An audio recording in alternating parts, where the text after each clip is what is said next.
sa akin, hindi ako taga San Beda, no? Pero gusto ko, San Beda muna siya. Kasi kailangan mo ng basics eh. Kailangan mo establish yung habits, ethics mo, work ethics, discipline, yung gilas, nako, ano na yun? Pinnacle na ng ano yun, ng athlete. Pagka nagilas ka, ibig sabihin, nako, you have arrived. Nasa elite status ka na. Puro finished product dyan. Maganda kung kukunin ka. Pero pag nailagay ka sa ganyan, pwede kang maging kumbaga sa kumbaga sa showbiz, pwede kang cause of delay. Hindi mo kabisado linya mo sa di ba? Nagbabakel ka. Ito sa player, cause of delay ka, tinuturuan ka, tapos lahat namang kasama mo nasa advanced stage. So it's best sa akin, collegiate. Yeah, you will learn the ropes. Actually, alam mo, baka akala nung iba pagka, ay ito ang laki, basketball agad, no. Ang turo pa dyan, alam mo, sa totoo lang, Sarah, parin J, tuturuan mo tamang pagtakbo. The proper way to run. You don't just run na kubado, kailan. Straight body, your toes pointing towards forward, hindi ganun. Tamang arm swing, parang track and field. Paano paghinga, yung inhale, exhale, stretching exercises, talagang basic ito. Kasi walang nagturo dito, malaki lang eh.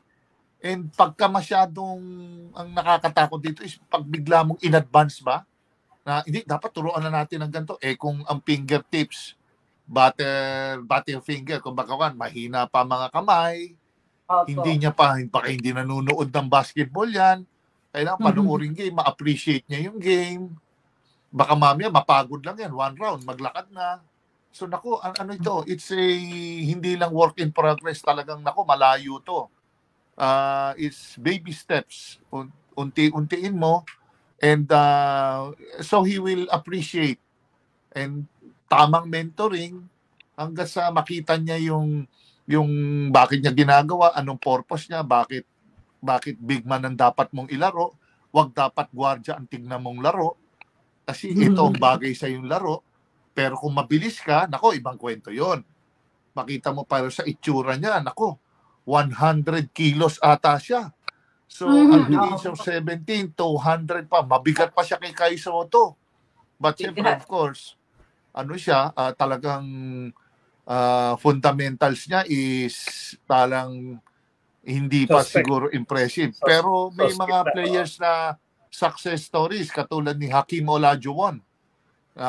Na-discover siya, fourth year high school na. Pagdating niya sa Georgetown, nako, months lang. Ang bilis because ang ganda naman ng fundamentals niya. He is a football player. So, depende rin sa formative years mo eh. Ano ba ginagawa mo nung araw? Baka mamaya, kung nagkakarga ka ng palay, nako, malakas ang katawan nito. Pero kung pahiga-higa ka lang, o mangingisda ka yan, pwede yan. Pero kung talagang wala kang work, kasi maraming big man na malambot eh. So lahat yan, it has to come into play. He has to have an honest individual assessment as to what he can do and what he cannot do. And he has to be with the right group, with the right people, right mentor. Well, with San Beda, syempre around, you're in good hands. Kasi dyan talaga, eskwela, laro, exposure, funding, hindi magkukulang ang San Beda pagdating sa ganyan.